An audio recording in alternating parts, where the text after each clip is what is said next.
ngi leen di gërëm di leen wax aussi ne leen Djibril Fall bi ngeen xamoon ak bi ngeen gunge boobu tey jii la gën a réaffirmer sa position incha allah sunu xel xalaatul. l'œil de la commune. ñuy nekk ci leneen lu dul taxawu askanu Sénégal bi ñu jógee dañu waxoon ne sunu yitte moom mooy incarner une troisième voie boobu ci loolu la ñu nekk ba tey jii benn interlocuteur rek la ñu am kenn rek la ñuy waxal muy askanu Sénégal.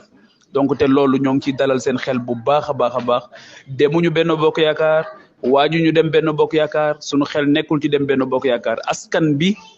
rek la ñu yittewoo askan bi rek moom mooy suñu préoccupation loolu ñoo ngi leen koy wax di ci dalal seen xel di leen wax ne leen incha allah li nekk ci sunu kanam moo gën a màgg fuuf. l'œil de la jàpp commune nañu ne liggéey baa ngi doog a tàmbali. waaw li ñu bëgg nag moom Masamba mënuñu ko jox ma Demba mënuñu ko jox sunu njàmbarte ak sunu dogu ak sunu taxawaay laaj ko ki nga xamante ni moom mooy sunu borom loolu ko li ñu bëgg moom moo ko amee donc Masamba amu ko ma Demba l'œil de la commune. donc maa ngi leen jàmm ci xibaar l'œil de la commune. coowal li mag député yi ci assemblée nationale xool ba xam ni Benno Bokk Yaakaar dina am majorité am déet gannaaw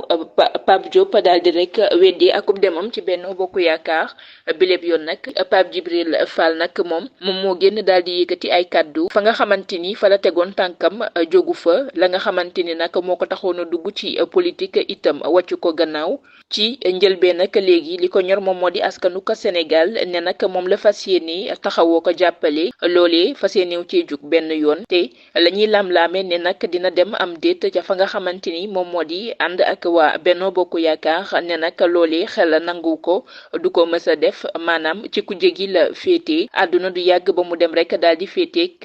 coalition Benno Bokk Yaakaar ci assemblée nationale bu dee ni nag boobee nga xamante ni kookee di Pape Diop akub xibaar firndeel nañ ko waaye itam dooleeku ci kii di Pape Djibril Fall mën nañ ni ku jégi dina rek daal di amub ndam ci assemblée nationale maanaam am lii di majorité jamono ji nag moom Pape Djibril Fall daal dina yëkkati kàddu dalal xelu askan wi teewlu loolee nga xamante ni yëkkati na ko jëmale ci coowal assemblée nationale. ñaan nga bës fii ñu bind j'aime bu fekkee gand ci chaîne bi nag